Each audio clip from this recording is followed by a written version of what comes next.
I think the Biden administration is serving as an extension of the Israeli government at this point in time, trying to leverage the murder of Hassan Nasrallah, leverage the acts of terrorism that were carried out by Israel through their pager attack and the ongoing Israeli military campaign, leverage the implementation of the Dahya doctrine of collective punishment, named ironically, or not ironically, for a southern Beirut suburb that was bombed in 2006. We've been using it to describe Israel's collective punishment of the Gazan people, but now we see that they once again are returning to the same southern suburb of Beirut and applying it against the Lebanese. Somehow the United States is operating under the assumption that the Lebanese are tired of Hezbollah and that the Lebanese are looking for a way out of this crisis that was brought onto them by the Israelis. And I don't see this succeeding. It doesn't mean that there won't be some fissures that are discovered in Lebanon, but the fact of the matter is the Lebanese people know who's responsible for what's happening to them, and that is the Israeli government, and by extension, the American government. Hezbollah is far from defeated. Hezbollah is putting up very stiff resistance in southern Lebanon and is striking Israel as we speak. The notion that somehow Benjamin Netanyahu was going to be able to create the conditions for the return of 60,000 settlers to the north, which was his stated goal and objective in going into Lebanon to begin with, has been dashed. It isn't going to happen. In fact, you're probably going to see tens of thousands more Israelis flee their homes in Haifa and surrounding areas because of the continued Hezbollah bombardment, and it will continue. Hezbollah has prepared for this conflict for some time now. Israel has not inflicted fatal harm, and in fact, it's Israel that's suffering, near fatal harm. Their military is on the cusp of collapse, physical collapse. They're exhausted, moral collapse. They're demoralized. You're starting to see people talk about high suicide rates as people return from Gaza. These are soldiers who went to Gaza, thought they had cleared an area, were withdrawn. Now they have to go back and they find that they haven't cleared anything, that they have to go back and reoccupy the same territory that is stained with the blood of their comrades who died earlier, and now new blood from the people that are dying. And these soldiers can't take it anymore. Israel was not conditioned to fight a war of this length. The military is not psychologically prepared to fight a war of this length or of this cost. And now they're doing the same thing in Lebanon. You have Israeli soldiers saying they do not want to go to Lebanon because they know what it is. It's a death trap, literal death trap. If you go to Lebanon, you will die. You will see people die, your fellow soldiers, because you can't defeat Hezbollah. You're fighting on their terrain. Every step you take into Hezbollah is a step closer to the ambush that's inevitably going to take place that takes your life and the life of your comrades to your left and your right. The Israeli army is broken. That doesn't mean that they can't fight. Of course they can fight. They have technology. They have the ability. But, this is not the military that you want to be building a policy that is predicated on Israeli military dominance. This is not a dominating military. It's a military that's has proven that it's not invincible, and it's a military that is reaching a point of collapse. The Israelis do not plan on fighting long wars. In fact, the Israeli military approach is to have technological supremacy. That is, that you're operating in tanks, you're operating aircraft, you're using drones, etc., that keep the human factor separate from the fighting. You're using technology to do your fighting. The idea is to overwhelm your enemy through, firepower that's directed by information, dominance of, intelligence collection, etc. To the extent that you have boots on the ground, it's only designed to be a very short period of time, a short duration fight, after which the enemy is broken and you can withdraw. You take some casualties, but nothing like the sustained casualty rate that the Israelis are suffering right now. Their military is not configured physically or emotionally or intellectually to fight this kind of fight. That's the problem.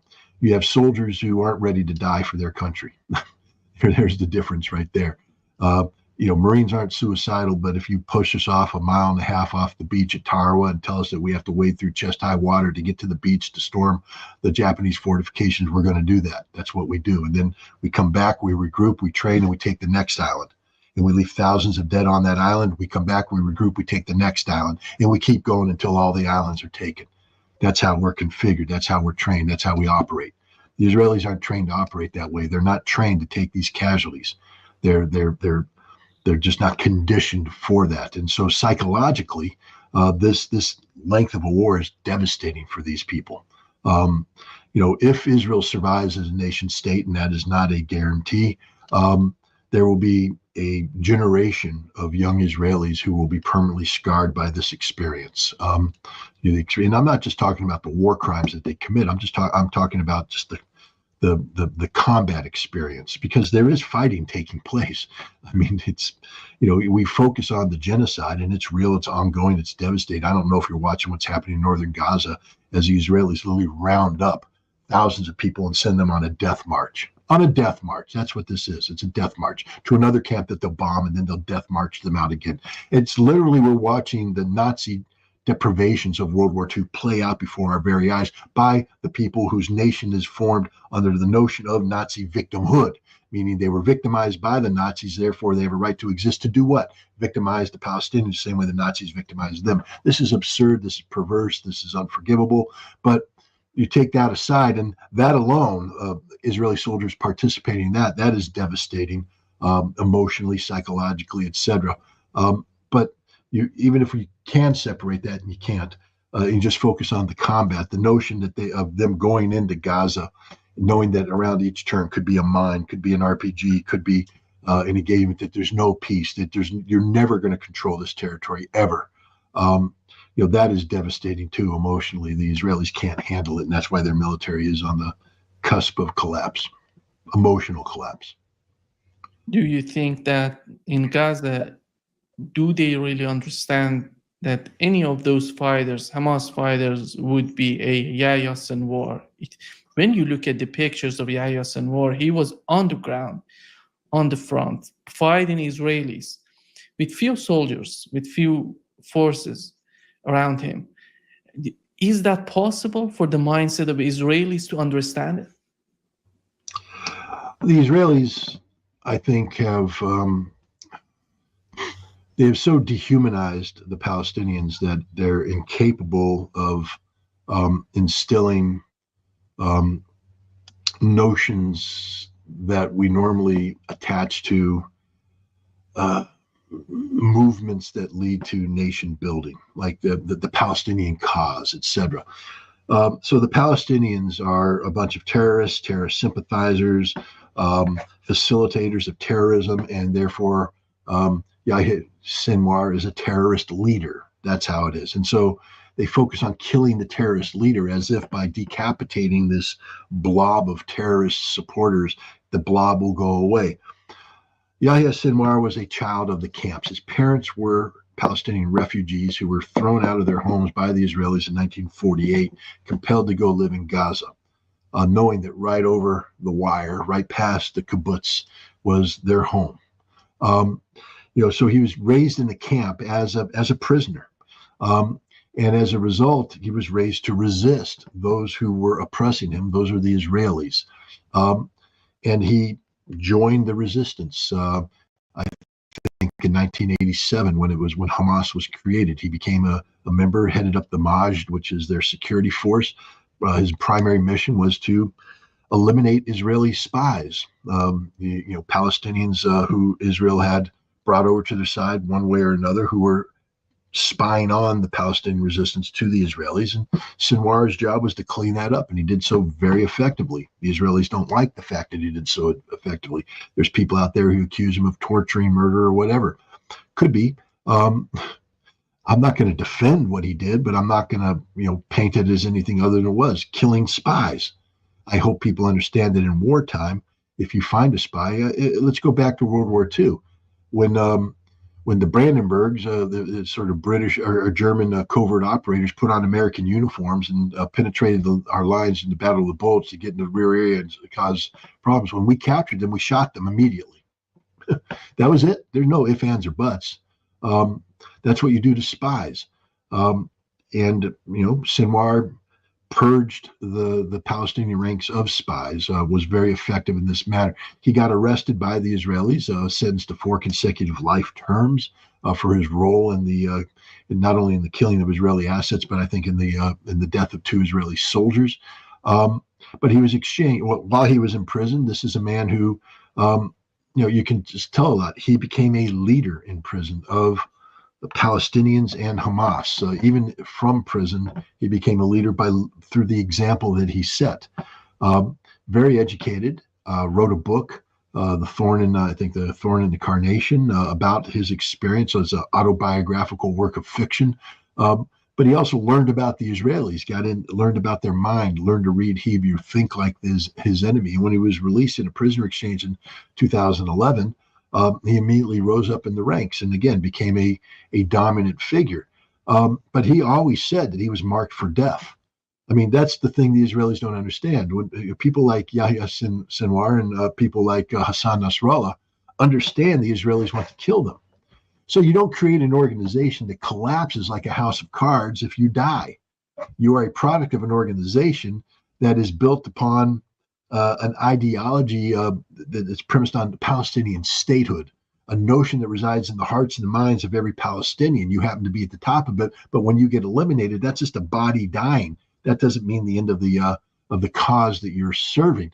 In fact, by killing Sinwar the way they did, and by foolishly sharing the video of his final moments to the world, they just solidified the notion of a man who wasn't down hiding in a tunnel surrounded by women and children and hostages. He was on the streets fighting. According to Hamas, he was on the streets for 18 days prior to this moment, leading the fight. Here he is. His compatriots are dead, killed by multiple tank rounds in this building, anti-tank guided missile rounds, etc. This man is probably fatally wounded, meaning I don't know if he could have recovered from these injuries. They're very severe. An arm that would have to be amputated, a leg that would have to be amputated, internal injuries. And yet he can stare down this and see, he picks up a stick with his last strength. You don't have no idea how much effort this took. This is a broken body, a man who's dying, and yet in his last moments stares down the drone, stares at the Israelis, and then throws a stick at it to try and knock it down. I mean, he just solidified himself as the king of resistors.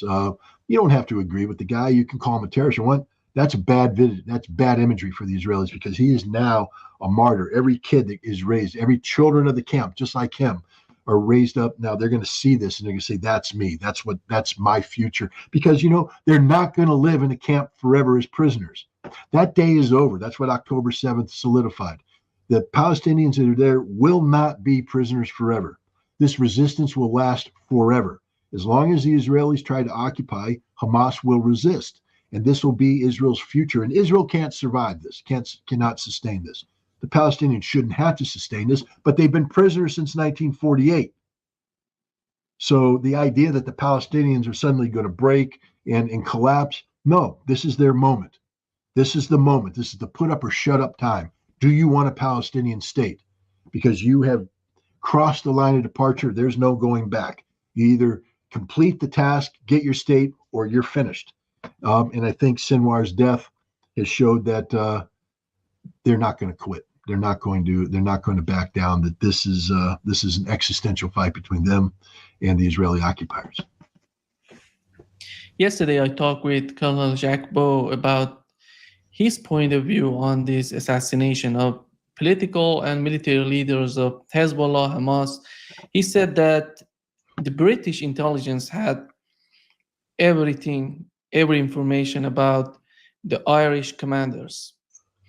When he asked them what's the reason that you don't go and kill them? Do you have everything about them?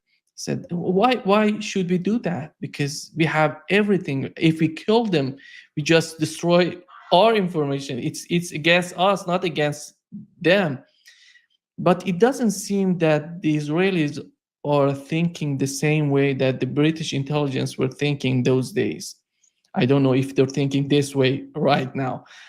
But when you destroy everything you gather through intelligence, through the everything about Yahya Sinwar, for example, for instance, the leader of Hazrat Hassan Nasrallah, what's the mindset, in your opinion, by this attitude on their part, Israelis? Well, also remember that it wasn't just about the British being able to gather intelligence about the Irish and the IRA. It was making sure that there's people that they could negotiate a end of conflict with. If it weren't for Gerry Adams and other Irish Republican leaders, there wouldn't have been a peace. The Brits had to sit down with people that they knew, people that knew them, people that they had a relationship. It might have been a bad relationship, but it was a relationship nonetheless. Because you have to start with some sort of foundation if you're ever going to have a negotiated settlement. The Israelis are not interested in a negotiated settlement.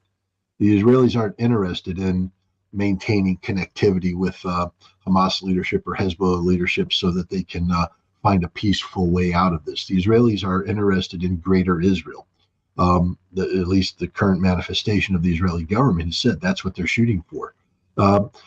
I don't know. Are Americans listening to what's coming out of Israel, listening to what Israeli policymakers are saying about Gaza, about how they're going to go in and build new real estate? Israel's taking it over. The Palestinians are done. The kind of language about human animals and things of this nature. I mean, if you view the Palestinians as human animals, why would you care about who human animals can't do? And this is the kind of stupidity that's taken over Israel, because at one time the Israelis were capable of, having complicated, realistic thought. I know this because I worked with them to get that way. In 1991, at the end of the first Gulf War, the Israelis made a decision that the greatest threat to them was Iraq, Saddam Hussein, because he had fired 48 missiles into their country, and they believed he was keeping missiles, or he had the potential to reconstitute missiles with chemical weapons, and Israel could not accept that. So from 1991 to 1993, they practiced to assassinate Saddam, who they viewed as an irrational character who had to be removed. And they actually came very close to assassinating him. They had his uncle Kharala had died. There was going to be a funeral in the fall of 1993, or 1992, 1993, around I think 92 perhaps. And the Israelis had actually sent commando teams into Iraq to reconnaissance this place. They had the whole assassination lined up. They did their last second rehearsal before the troops went off to kill Saddam, and a mistake happened. They fired a live rocket when they should have not, and they killed some soldiers, and it got bad press. And suddenly, you couldn't you couldn't assassinate Saddam anymore. But this opened a window where the Israelis were like, well, what do we do? And so enter me and some others, and we came in and said, hey, why don't you work with us to eliminate the threat of weapons of mass destruction, and buy into the notion that Iraq can be contained if it doesn't have weapons of mass destruction, that Saddam can be part of the family of nations as long as he can't threaten you with weapons of mass destruction.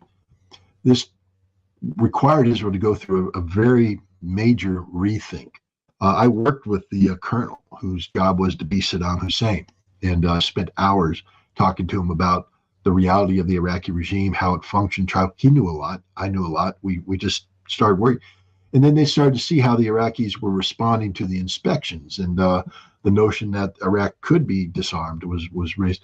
And the Israelis changed their position. By 1998, when I left, they had decided that Iraq could be disarmed, and that if Iraq was disarmed, that Iraq no longer posed a threat. They also changed their mind about Saddam Hussein, saying he's a rational actor, and as long as he can be engaged economically, etc., he's not going to embark on suicidal policies of continuing to attack Israel. Then in 1998, the United States put pressure on Israel to join the regime change thing, and the old thinkers came back and said, well, let's get rid of Saddam. And so they redid everything. So all the hard work, which was intelligence-based, fact-based, that we had worked upon, was flushed down the toilet. Amos Gilad came in. He was their new intelligence chief, and he just allowed basically it created the notion that they could cherry pick intelligence, they could manufacture intelligence, they could do anything. It wasn't the quality of the information, but rather the result that mattered, that they would, as George W. Bush and Tony Blair agreed, they would fix the intelligence around the goal. So if the goal is to get rid of Saddam and blame him about weapons of mass destruction, they would create the intelligence that supported that picture, as opposed to letting the intelligence, determine the policy based upon reality. So Israel, this is 1998, and it only got worse since then. Amos Gilad and Netanyahu, rose up together. He's been an advisor of Netanyahu for some time now. We're at the point right now where, the decisions being made by the Israeli government are about sustaining political objectives, as opposed to, making sure political objectives are shaped by reality. Could you negotiate with Hamas? Yes. Could you negotiate with Hezbollah? Yes. But only to what end? Does Israel, for Israel to withdraw from the Sheba Farms, which is, Hezbollah considers to be part of Lebanon, they would have to give up control of the springs and the source of water for the Jordan River, which they're not going to do. So they're there because they want to control the water that breathes life into Israel. In order for there to be a Palestinian state, they need to give the Palestinians, political autonomy, and land. They're not going to give them land. We see the ongoing theft of the land in West Bank, and now we have them talking about stealing Gaza. Political autonomy, the whole reason why Hamas was created was to create a divide within the Palestinian community so that it would be forever divided and the Israelis could play off that divide. So now you have a situation after October 7th where Hamas has emerged as the most dominant political force because of their ongoing resistance. The Israelis, they don't respect that. They've personalized this. They personified Hamas in the form of one man, Sinwar, and now they've killed him. And they somehow believe that this will cause the Palestinian, people to collapse. All it's done is ensure that the Palestinians will be less likely to engage in kind of, you could have sat down with Sinwar and cut a deal. You could have. There was a deal there ready to be made. But first of all, you kill Haniyeh, who was the chief negotiator in the head. He's dead when he was in Iran trying to figure out, how to bring about, the terms that could create a ceasefire. They killed him. They killed Hassan Nasrallah right when he agreed for a ceasefire, and now they killed Sinwar, so there will never be a ceasefire. They're not looking for a peaceful end. The Israelis are not looking for a peaceful end to this conflict. They're looking for a violent end to this conflict. I think Netanyahu has made the decision that his political legacy is dependent upon him defeating Hamas, Hezbollah, and Iran at the strategic level. And so he's committed down that path. And so the normal notion of having people like the British did with the IRA, having connectivity there to control the conflict, shape the conflict, and bring the conflict to an end, that doesn't exist in the Israeli psyche. And do you think with the latest attack on Netanyahu on his house, do you think that Hezbollah is changing its attitude toward Israel? Or are we going to see the same way that they have assassinated their leaders? Or are they going to go that way to respond to Israel if the escalations continue to grow between Israel and Hezbollah? I don't think it was a real assassination attempt. I mean, they put 3 drones out there. 2 of them got shot down. 1 hit the target. I mean, if they got lucky and got him, then they'd say success. If you really wanted to take out, Netanyahu and you had information that he was there, and apparently he was there, then you fire missiles that can't be shot down, and you fire enough of them to ensure that the target is destroyed. So if they're trying to kill him, there's another way to kill him. This was to send a signal to Netanyahu that he could be killed. Look, they're not, again, if you're trying to get Israel to agree to negotiations, because no matter what, Israel is going to have to agree to a peace that includes a pathway to a Palestine. Whether it be a 2-state solution or, eventually morphs into something else. If you eliminate Netanyahu, you've complicated that in, because now you've killed a head of state, which pretty much guarantees that the next head of state coming in is going to be more inclined for revenging the death of his predecessor than he is to negotiate a peaceful resolution to this problem. So it doesn't make any. The other thing is, knowing that Netanyahu is not going to be someone to negotiate, the best way to get somebody in to negotiate is to have Netanyahu collapse from within, meaning have the Israeli political system bring him down and replace him with somebody who's now under political pressure to bring it into this conflict. So Netanyahu has to stay alive. So look, I believe Hezbollah proved that they know where he is, and they sent a signal. But they weren't trying to kill him, because unlike Israel, the Hezbollah is more like the British. They know these people, they have intelligence about these people, and eventually they're going to have to negotiate with people that are from this circle. It's best to keep them alive as opposed to kill them. How much Iran has leverage on Hezbollah in helping them or making some policies for them? I think Iran has a tremendous amount of say what goes on with Hezbollah. You say Iran hasn't given them guidance. I think Iran's given them tremendous guidance. The goal right now is the creation of Palestine. That's how this all started, October 7th. Hezbollah's entire purpose of engaging with Israel was to support Hamas. Nasrallah's entire purpose of engaging with Israel is to support Hamas. I mean, Iran is in the business of creating the conditions under which Hamas, the Palestinians, can achieve their objectives. And the number one objective is a free and independent Palestine. If you have a broader conflict between Israel and Hezbollah, how much are you talking about Hamas now? If you make the problem Israel and Hezbollah, then the solution is Israel and Hezbollah, and Hamas is on the back burner. You're not talking about it. It's not getting the attention it needs. And if you broaden the conflict to be Israel-Iran, now we're talking about global energy security, disruption of oil, potential nuclear conflict. You're talking about things that don't have Hamas in the subject line. So I think Iran's done a tremendous job of keeping the attention on where it needs to be, on Hamas, on Gaza, on the Israeli crimes against Gaza.